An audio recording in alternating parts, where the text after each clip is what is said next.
up and up? I'm St. James Jackson. I have Sam Atkins with me, best drummer in Chicago. Can I say that? You can say that. I believe so. Very talented guy. And we're going to play Jenga. Sweet. Let me ask you this. Who do you think does more drugs? Drummers or anybody who plays instruments or comedians? Oh, I feel like comedians, 100%. Really? And especially when I asked you, like, hey, could I, like, get up on the mic if you're hosting a show ever? Because you used to host a Young Hustle.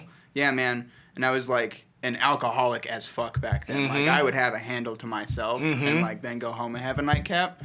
And I feel like I couldn't do what you do now because I don't drink anymore. Like, I'm sober, and the fear to bomb is just, like, overwhelming. I remember when I went to go see you in, like, 2017, 2018, 2 Jack and Cokes in, you're like, I'm fucking ready. But I walked in the door, and you were double-fisted. I'm like, dude, I don't know if I can do this. Like, I was like, just give it a minute, man. That guy was different. That younger St. James. Man.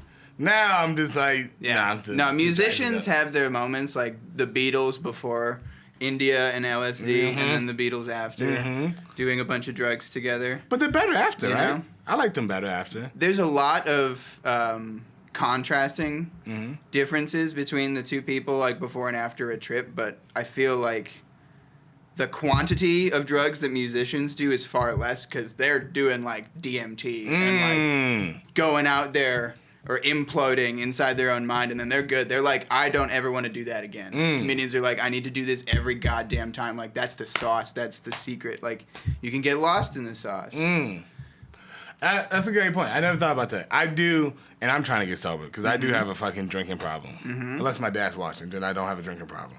But I have a fucking drinking problem. And I like to get high. See, I saw this coming. I feel personally responsible for the amount of shit that you do now. Yeah, you want to tell them or you want me to tell them? Yeah, you go first. All right, well, the first time I ever done drugs was also the only time I ever got caught doing drugs. And it was because of you. It was not because of you. It was with you. No, it was because of my dumb ass going, no, we can get away with this. We will not get caught. We was in gym. 10 minutes before getting caught. Oh, yeah. So this is how I told the story. So this is true, too. I don't know if you remember this, but like, we didn't have homeroom together. But homeroom, we had just learned what Murphy Law was. Can't make that up. What can go wrong will go wrong. Yeah. Then we were in gym class. What happened, I don't know if you remember, I kind of remember very well because it was very scarring to me. It's like, everybody would smoke before we went swimming, right? Yeah, in the boys' locker room. Yeah. Yeah, bro. It was just dumb. When I used to smoke cigarettes, I would just, like, turn the fucking shower on and go chain smoke hundreds with all my friends. It's good to know he was always this guy. Bro. Yeah, and I remember providing not only the weed, but the pipe to smoke it out of during our swimming class. Like, we were opting out, no swim trunks, didn't want to swim, fish out of water 10 minutes into the class. We were like, hey, nobody's in the locker room right now. Like, do you want to go pack a bowl? And lo and behold, our gym teacher, not paying attention to us, lets us slip off. But the other gym teacher right upstairs, coming down through the locker room 10 minutes into class, coincidentally named Mr. Murphy. Can't make that one out. Catches both St. James and I, 15 years old, in the bathroom of the boys' locker room, getting high on like a handheld-sized orange glass pipe. That was so Nemo. funny. I'm looking at this gym teacher, pretty fucking high, thinking I can run away from a grown man in trainers and gym shorts. And I look at him, and I look at his shoes, and I look at the bowl. And I look at you, and by the time I look back at him, he's got both of our arms and the shoulders up, and he's dragging us to the dean's office. Yeah, that was bad for me. My dad, I tell the story all the time. He came, I'll never forget this because we was both freaking out. And he was like, my dad's going to kill me, my dad's going to kill me. And I remember our VP was like, what do you mean your dad's going to kill you? And you had caught it because you're a smart guy. You go, oh, no, my dad wouldn't hit me or anything, he's just going to be mad. And she goes, yeah, of course, because, we can't let him hit you. So we wouldn't allow that to happen. So I remember her like, excuse me? I remember her saying that to you. I was like, okay, we're cool. Yeah. And then my dad walks in the room an hour later and like, can I have 30 seconds with him alone? And I don't know if you remember my father steaming from the face. I do. I remember having to leave and Robinson going, your parents are coming on their way. You are lucky. Like, I was like, okay, all right, I'm going to just go take a walk, get some water. Oh, and then my dad proceeded to destroy me in that room. Yeah. And I just kept thinking, what about you're not gonna let him hit me?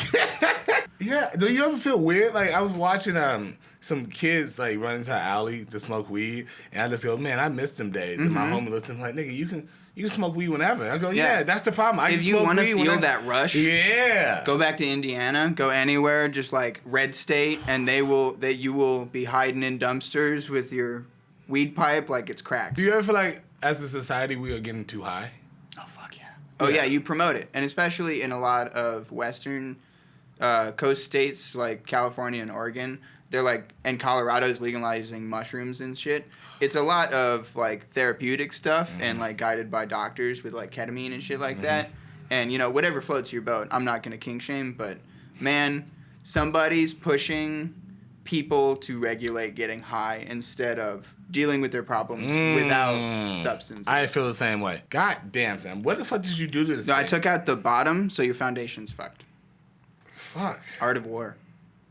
You sweep the leg, man. Of course, the drummer is the fucking one who's gonna give me fucking problems on this one. All right, all right. Man, and when I played this with my friends, we had rules like no two-hand touch. You can't use your Inspector Gadget utensils, none of that. Oh, so you're a pro. God damn it. And you can't like reach higher than like 4 rows up. Shit, man. Nah. I'm watching this Weenie Hut Jr. shit over here, like about to take your lunch money, son. Oh, did I find one? Did I find it? Oh, I found There it. you go. Yeah, I like There you that. go. That's like, oh man, So that's Weenie like Hut Jr. You know you're gonna. And it's the casual like barstool sports where you start getting cocky. It's when the game fucks you. Yeah. You get that karmic slap in the face. So I better not talk. You know you're finna get smoked when niggas like, yeah, I'm proud of you, bro. That's a good move. Let's see if you can keep making them. All right, let me ask you some silly questions. You gotta fight one. All right. Mike Tyson in his prime or Batman? Which Batman? Are we talking 80s Batman or like Christian Bale Batman? Or Robert Pattinson? Are we talking like Twilight Batman? That's a great question. Because I feel like I could take Twilight Batman. No, not Twilight Batman. Let's do Christian Bale Batman. Christian Bale Batman's gonna like choke slam you. Yeah. And like crush your windpipe and then ask you where the like the drugs Did you are. put thought in this question? I didn't tell you. I feel like I could just take a good right hook from Mike Tyson and be over quicker though, and like suffer less damage overall, like bodily harm. You know? You're right, because Batman's gonna break your shit and then keep you alive. But like, I feel like you primed me to answer the question in a certain way because you know me. So I'm gonna pick Mike Tyson in his prime, and I'm gonna just leave like a pocket full of like desert toads or like some DMT in my pocket, so he like runs my pockets after he knocks me out and like wakes up quicker, and he's not 50 licking toads and like going on podcasts like I'm a chance man. You got a Mike Tyson impression. Yeah. Well, which I guess is just a list, but that's It's not something to be embarrassed about, you know. I love Probably Mike gonna Tyson. get me out knocked out quicker. That's a smart move. It's content. It's content. Is it cheating if you use a condom? Fuck yes. Fuck yes. But I was in a relationship once that was poly, and that was the rule. It's not cheating if you wear a condom. Wow.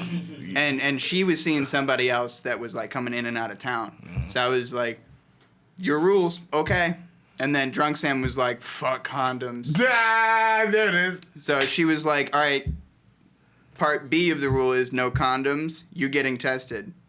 And I was clean. I was like, duh, I'm clean. I know who I'm hooking up with. Did it again. Came back second time, round 2 with the same chick. Girlfriend was like, fuck you. I'm done. Took my like $400 designer glasses. Took my Weed Connect. Moved. Damn. Uh-huh. So y'all was dating though. But she was poly. It was one of those things where like they don't tell you until you ask them out, and then boyfriend number 1 comes back to town, and they're like, "Oh yeah, I'm not available tonight. I'm going out." And then you're like, "What?" What would you prefer, true love, or enough money that your family never has to work again? See, I feel like enough money so that my family never has to work again, because I already feel like I have the true love thing going on in my life right now. We're doing literally everything that each other do. We're on parallel paths right now. I take more workout classes and yoga because they're a yoga instructor at a studio downtown. they're taking music and jam sessions and writing music to a degree that they weren't before, and they're doing stained glass with me, which is what I do for money primarily. I'm a stained glass artist. So, Yeah, I heard you're talented too. my partner's been my apprentice for like a year and a half, going on 2 years, and we're hosting an art gallery, curating an event August 4th, the first Friday of August at Milwaukee and Diversity. Oh, I'll come Logan through. Square, at a place called I Hairpin won't be Arts here. Center. I'm sorry, I won't even be No, here. you're good, man. You know, I gotta shout my girl out though. Shout her out. Yeah, what's up, Nicole? Just first name? I Yeah. respect it. Yeah. All right. Yeah. Shout out every non-binary person we know too. Yeah. All the they thems in there. I respect that. Yeah. So how long y'all been dating? Like 13 months, going on 14. That's beautiful. Yeah. I know it's beautiful because you could just say you and some change. Exact months is love. Yeah. Mm. I mean, But since like the relationship started. I remember when we first met, Mm. but like I remember a lot of shit. Is she also a musician? Yeah, that's how we met. We met through mutual friends that were recording their music, and I was buying weed off of at the time. So I would come around when this dude had open sessions and recording artists, and just ran into casually a DePaul student that I didn't know I would later be in a relationship with. But like somebody who I ghosted and then found me later in life out of a necessity for platonic like friendship. That was beautiful too. It was like I felt like I needed to grow up and get sober, and then this person found me when I got my shit together. God damn, that's You beautiful. know? Yeah. All right, Jesus. But you knew me in high school. I was a fucking shithead. Yeah, you was. Yeah. Hey, man, don't come on my podcast with all this happy shit, bro. No, fuck that. All this happy, loving shit, bro. This is beautiful, man. Yeah. The people want to see you suffer, man. No, fuck that. You guys can suffer with your dicks out. That's an awful way to suffer. With the dicks out? Yeah. They can't put the dick back in? Uh-uh. Oh, Jesus. My dick's been out for 7 years, man, since Harambe died. So I got a question for you. So you're Mr. Question Man. You're Yeah, the middle yeah. over here. What is your biggest regret in life? And it's not even a regret, but there's a quality I don't enjoy in myself is I feel like I've come pretty far in my life for what I was given, but I still let people who I shouldn't have a voice in my head. And I've made decisions that I wish I wouldn't have made to impress people who, and I'm not gonna be like, oh, they don't even care about me. They probably care about me, but But you're giving them mental real estate they haven't earned. Exactly. Yeah, man. Yeah. You're taking up space in your head that Exactly. they didn't really like deserve. Exactly. Or they might have done something to actually like forfeit that space in your head. Yeah, I feel that. And so that's the one thing I kind of regret because like even like my friend, I have a very diverse friend group, right? But sometimes I get in my head about it because sometimes like I have people like, man, nigga, you always hanging out with white people, and that's funny because I'm not always hanging out with white people, but I have a lot of white friends for sure, and they've been really good to me. But then I'm in my head, I'm like, man, should I stop? Maybe I should just stop hanging out with white people, which is a crazy statement to tell out. Maybe I should just stop hanging out with somebody for just their race. And then I go, nigga, these people have helped you. I mean, I've traveled the world, not because of white people, but one of my best friends, he's Indian. You know what I'm saying? And like, if I was to be like, oh, man, I can only hang out with people from the hood, like niggas like me who've been through something. You're going to be in an echo chamber. You're going to be in a headspace where, like, you only really get along with people that also, like, see the world the same way as you. And I don't, you know? I don't agree with that. And But, like, it's alluring in a way because it gives you a sense of, like, community to feel like you belong with people that you either look like or believe the same thing as you. And that is where I feel like I stopped being Catholic and stopped being religious in general. Was like the people I was going to church with were all white and they were all pushing the same shit. And it was like the church aerobics, and I wanted to experience like what a gospel church was. When I hit 6th grade, all my friends who were also musicians had a different experience of what Jesus was like on Sundays. And I'm like, this sucks. So when did you start playing the drums? 13. Was Yeah. it in church? No, it wasn't in church. Actually, I was playing piano for church when I was 8, and then I hated that because it was one of those things that I didn't choose, and you'll hear that a lot. Like, family took the time and money to invest in me, and I, as an 8-year-old kid, was ungrateful as shit until I was like 11, and then my dad was like, if you want to stop, you have to pick something else up. And you picked up the drums. Yeah. Did you play in church? I did not, because it was the end of my grade school, middle school run. I was like a 6th grader fifth grader learning to play the drums. So by the time I got good, I was not about to like bang on drums in church when they're like playing like Ave Maria on piano. Yeah, and like everybody's wearing robes. So you're not about to like show up in a mohawk. You don't want to go that bit? Yeah. It was not that church, you know? As much as I wanted it to be. Yeah, I turned 11 and I played the Star Wars theme song on piano at a talent show, and I did not get a girl's number. And my homie played Crazy Train by Ozzy Osbourne on guitar, and he did get a girl's number. And I was like, I am never, the numbers don't add up. Like, there's no way I'm going to get a girlfriend playing piano. And then he was like, we should start a band. And I was like, hell yeah, we should start a band. And he's like, I hate pianos in rock bands. And I'm like, I am fucked. Okay, let me switch instruments because I do want to be in this band with this person, but I don't want to be made fun of anymore. So Dad was like, all right, fuck piano. I got that. Cool. You want to bang on pots and pans until I can afford a drum kit? I was like forfeiting allowance until my dad could actually afford to get me a drum kit. And I took care of that thing until like a couple months ago. I literally had to sell it because I moved. Yeah. I would like to say, I just want to acknowledge how beautiful you made my life, how beautifully hard you made my life. Yeah, this is I'm gonna watch this. Yeah, like Michael Jackson with the popcorn. I think I got an easy one. This might be the last easy. It's not easy. Fuck. Ah, my hand slipped. My hand slipped. Fuck. God damn, my hand slipped. That was an aggressive way to lose. No, my hand slipped. God damn. He's throwing shit at me. I'm proud of you. You tried. And that's sportsmanship right there. You know, I almost brought a chess table. Ooh, I would love to play chess. But I don't know if we can play chess. You think we can? I don't know if we can play chess and have a conversation. Podcast, no. I mean, I can. I'm like... Oh, you're good at it. Playing 10 games a day on chess.com. All right, this guy. All right. Hey, man, practice the drums. Last question. Cool. Not a trick question. Answer however you please. In your opinion, what's the key to life? Paying it forward. So not only treating people the way you want to be treated, but reading people enough to treat them the way they want to be treated. And paying people enough unconditional kind of love and respect to a degree in order to receive it. Yes, it's selfish, but in a way, you have to like serve to be served. I agree. You know, you got to give it all up to get it all back. So paying it forward in a way that like you can still be generous and kind even when life beats you the fuck up. That's how you're going to get a good life in the end, you know? Dying happy and all that. No regrets and all that shit. That was beautiful. Hey, Sam, thanks for doing it. Yeah, thanks for having me, man. Of course. I appreciate it. Where can I find you at?